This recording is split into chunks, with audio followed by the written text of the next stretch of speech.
Salut à tous les amis, c'est Chris de Tech Digital, très heureux de vous retrouver. Ton PC est peut-être lent, saturé de fichiers inutiles, mais le vrai problème, c'est surtout tout ce que Windows 11 et les logiciels laissent derrière eux sans jamais te le dire. Cache historique, journaux, traces de navigation, fichiers temporaires. Au fil du temps, ton ordinateur accumule des données inutiles qui prennent de la place, peuvent ralentir le système et surtout exposer ta vie privée. Pendant longtemps, beaucoup de personnes ont utilisé CCleaner pour faire ce nettoyage, mais ce que peu de gens savent, c'est que CCleaner a déjà été accusé de collecter certaines données utilisateurs et même d'avoir intégré un mécanisme de télémétrie jugé intrusif pour une partie de la communauté. Quand on installe un logiciel censé nettoyer et protéger sa vie privée, ça pose forcément un vrai problème de confiance. Aujourd'hui, on va donc voir une autre manière de nettoyer son PC, plus transparente, plus respectueuse de la vie privée et surtout sans automatisme caché. Je vais te présenter un logiciel gratuit, open source et beaucoup plus transparent que la majorité des nettoyeurs classiques. On va voir ensemble ce qui nettoie vraiment, comment l'utiliser sans faire de bêtises et pourquoi il mérite qu'on s'y intéresse. Mais juste avant ça, regarde bien en bas à droite de ton écran, tu vois le carré rouge, un clic égale s'abonner, ça te prend 2 secondes, clique dessus, ça récompense mon travail. Si tu peux appuyer sur le pouce pour mettre un like, ça m'aide vraiment à ce que mes vidéos d'aide informatique soient proposées à un maximum de personnes. Si tu veux faire partie de la communauté, regarde bien en bas à droite de ton écran, tu vois un carré en couleur, tu cliques dessus, un clic égale s'abonner, ça récompense mon travail. Règle bien les notifications, la cloche surtout pour avoir toutes mes futures vidéos sur ton écran de bienvenue YouTube. Tu peux cliquer sur rejoindre pour me soutenir encore plus et comme je t'ai dit, tous les liens sont dans le descriptif, tu les vois ici, n'hésite pas à les mettre dans ton panier et tu pourras faire tes achats plus tard. Allez, c'est parti. Ce logiciel s'appelle Bleach Byte. Contrairement à beaucoup de nettoyeurs grand public, il ne fonctionne pas en arrière-plan, n'installe pas de service caché et ne pousse pas vers une version payante. Tout est désactivé par défaut, c'est toi qui choisis précisément ce qui sera nettoyé. Il fonctionne sur Windows, sur Linux, sur macOS et il est souvent utilisé par des utilisateurs avancés mais reste parfaitement accessible même si tu débutes. Point important à comprendre, Bleach Byte n'est pas un outil magique qui booste ton PC à un clic, c'est un logiciel d'entretien et de confidentialité qui fait exactement ce qu'on lui demande, ni plus ni moins. Dans la partie suivante, je vais te montrer l'interface, les options à utiliser sans risque et surtout celles qu'il vaut mieux éviter.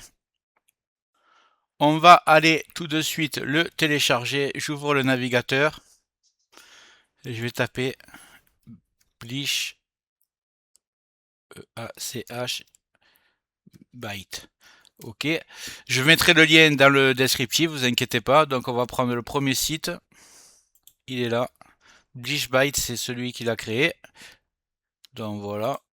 Alors vous allez voir un truc, c'est que vous allez cliquer sur installation package, vous allez prendre Windows. Et ici vous vous rendez compte que la version exécutable qui va s'installer sur le PC est la version portable. Donc moi je vais prendre la version portable, je vais même pas l'installer.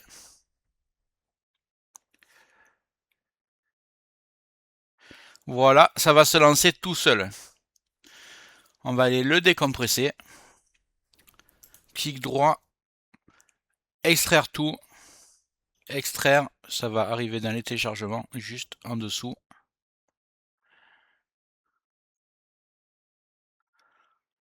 Voilà. Je vais le lancer, que je trouve le fichier exe. Vous voyez, il est ici, Bleach Byte exe. Vous allez cliquer dessus.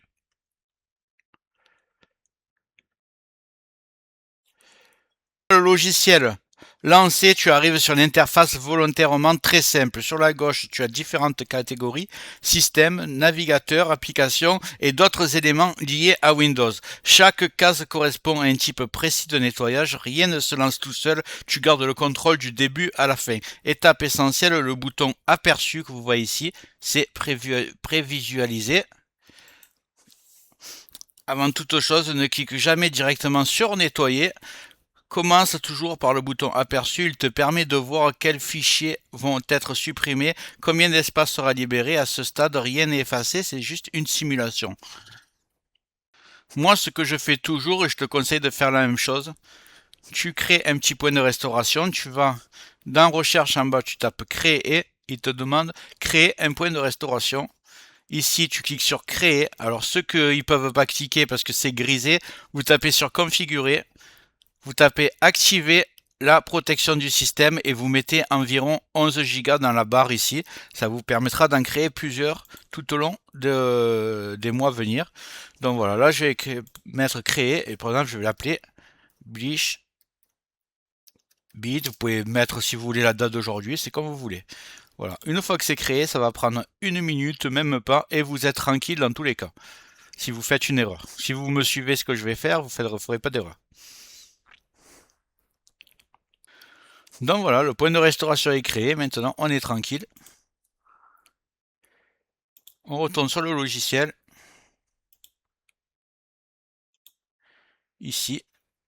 Je vous montre les réglages que je fais tout le temps. Alors, le logiciel il est très bien parce qu'il est complètement en français, contrairement à d'autres que j'ai présentés. Donc là, dans le système, c'est le plus important. Vous mettez presse-papier, vous le cochez, journaux, corbeille et fichier temporaire. Fichier temporaire, c'est très important. Ne cochez pas les autres parce que ça peut dérégler votre Windows. Donc c'est pas sur ça qu'on va jouer, mais laissez cocher ça. Après, ce que vous allez faire, c'est que vous allez dans votre navigateur que vous utilisez le plus. Moi, sur ce PC, c'est Firefox. Donc, bon, c'est pas mon ordinateur principal, c'est juste pour le tournage. Mais je vous présenterai ce que j'utilise vraiment sur mon ordinateur principal dans les prochains jours. Donc, sur Firefox, vous mettez, et si c'est Chrome, c'est pareil, vous cochez comme moi, comme ça, il n'y a pas de risque, et vous aurez un PC propre. Donc, en fait, vous cochez le cache ici. Les cookies, bon, ceux qui ont l'habitude de Sekiner, ça ressemble beaucoup, sauf que c'est 100% confidentiel. Stock DOM, donc il y a marqué un peu ça, à quoi ça correspond, c'est pareil, c'est des cookies aussi. Préférence de site, alors ça vous le cochez si vous voulez, en fait c'est quand on vous demande la caméra par exemple sur un site que vous consultez, vous aurez pas, et on vous le redemandera pas. Si vous le décochez par exemple, on va vous redemander choisir votre caméra, tout ça, vous le faites si vous voulez en fait. Et historique URL, voilà, comme ça vous faites, une fois que vous avez coché exactement comme moi, si c'est à Chrome, évidemment, vous le mettez à Chrome. Si c'est Opera, vous le mettez Opera. Vous choisissez votre navigateur. Il y a même Brave. Vous voyez, c'est assez complet. Et ensuite, vous allez cliquer sur Nettoyer. Et ensuite, Supprimer. Et là, on voit le travail qui est en train de se faire. Voilà, on va laisser travailler. Voilà, comme vous pouvez le voir, j'ai gagné 17 gigas juste avec ce nettoyage en prenant aucun fichier système important. Juste avec des fichiers temporaires, là vous voyez, il y a marqué thème, c'est des fichiers temporaires la plupart. J'ai gagné 17 gigas. Et si vous avez tout en bas marqué erreur, là il y a marqué erreur 1, c'est juste que c'est un fichier qui est verrouillé parce qu'en cours d'utilisation, donc vous pouvez pas le supprimer. Mais il a supprimé, voilà, 134 000 fichiers temporaires. C'est assez hallucinant. Et ça m'a nettoyé tout le navigateur avec l'historique, le cache, les cookies, etc. Donc franchement, c'est assez énorme. Dites-moi dans les commentaires si vous faites la même manipulation que moi. N'oubliez pas de faire quand même, on ne sait jamais, le point de restauration. Mais combien vous avez gagné de gigas? Je suis très intéressé parce que je trouve que j'ai fait l'installation il n'y a pas longtemps et ça m'a vraiment nettoyé beaucoup de cache. J'ai demandé à ChatGPT, il m'a dit que c'est tout à fait normal sur une nouvelle installation. Donc voilà. Alors, quand est-ce qu'il est utile d'utiliser BleachBit? Ce n'est pas un logiciel à lancer tous les jours, dans la majorité des cas, une utilisation une fois par mois après une grosse mise à jour de Windows ou quand ton disque commence à se remplir sans raison apparente, c'est largement suffisant. Il est aussi très utile avant de vendre ou de donner un PC si tu veux faire un nettoyage orienté confidentialité ou après avoir désinstallé beaucoup de logiciels.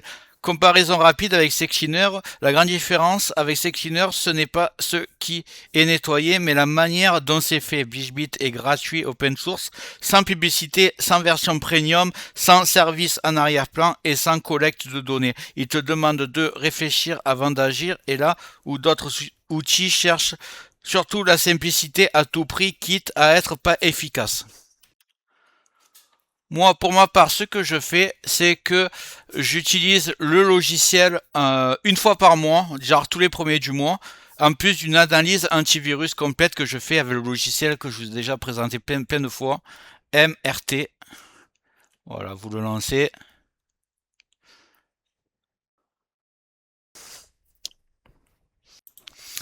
Donc vous voyez, c'est bienvenue sur l'outil de suppression de logiciels malveillants Microsoft Windows. Donc en fait, c'est très simple, vous l'avez obligatoirement, il est sur Windows 10 et Windows 11 préinstallé. Donc il agit en synergie avec votre Windows Defender. Ce que vous faites, c'est que vous tapez juste MRT, vous le lancez et vous arrivez ici. Une fois lancé, vous choisissez la toute première fois, je vous conseille une analyse complète. Ça va prendre du temps, mais au moins vous partez avec un ordinateur. Vous êtes sûr qu'il est hyper clean. Une fois que ça c'est fait, une fois par mois, vous lancez BishBit une fois par mois, par exemple, et en même temps, vous lancez l'analyse rapide. Comme ça, vous êtes sûr qu'à la fin des deux analyses, vous avez un PC qui est toujours nickel. C'est ce que je fais. J'espère que la vidéo t'a plu. Si c'est le cas, tu mets un like, tu peux mettre un commentaire, le carré en couleur en bas à droite, tu peux cliquer dessus si tu n'es pas encore abonné. Tu mets les notifications surtout pour ne rien rater de mes futures vidéos et n'hésite pas à regarder le descriptif de la vidéo, les super affaires Amazon. Chaque achat, tu mets ça dans ton panier, tu achètes quand tu veux. Chaque achat ne te coûtera pas plus cher et soutient le développement de ma chaîne. Je te remercie, je te dis à très bientôt.